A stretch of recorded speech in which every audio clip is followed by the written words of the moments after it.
Have you separated? And are you worried about who will pay the mortgage on your property?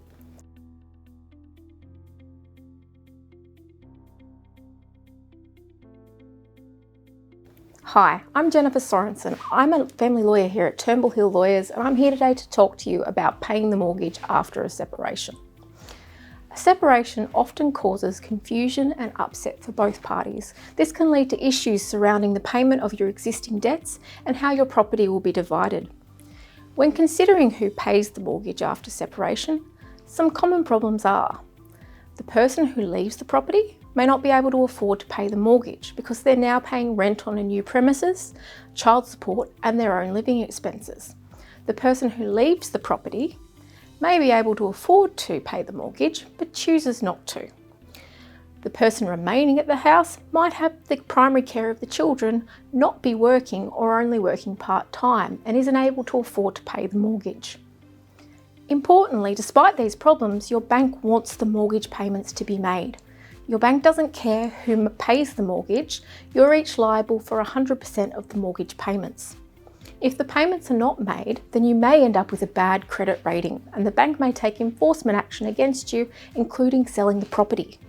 So unless you want to face these negative consequences, then you and your former partner should come up with a solution and ensure that payments will be made and don't delay.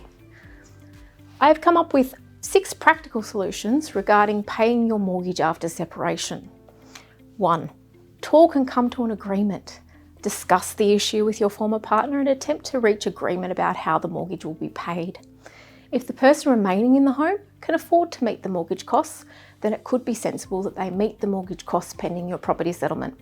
Otherwise, it could be agreed that you will each pay a specified percentage. 2. Find another way of paying the mortgage. If talking is not helping and you aren't ready to commit to the sale of the property, then you could find another way to meet the mortgage costs. People will usually do this to not only avoid a sale, but to also avoid a bad credit rating. To do this, you might need to get another job, sell items of value, or borrow from a friend or family member. This is not always a good solution, and we recommend that you obtain legal advice for your circumstances. 3. Seek an order from the court about the payment of the mortgage. The Family Law Act does not specifically say anything about who pays the mortgage if you separate, but the court can make an order that the mortgage be paid in certain amounts by one of you. Keep in mind that there may be no point in seeking an order that the other party pay the mortgage if they cannot do so. 4. Sell the home before the bank does. If selling is inevitable, you could do it quickly rather than waiting for the bank to do it. The bank selling the house will result in increased costs and may result in a decreased sale price. 5. Seek an order from the court for the sale of the home.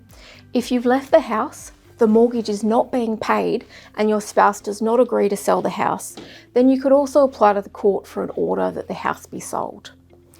6. Move out and rent the home. This solution requires that you both move out and rent the home to tenants. Their rent can then pay your mortgage.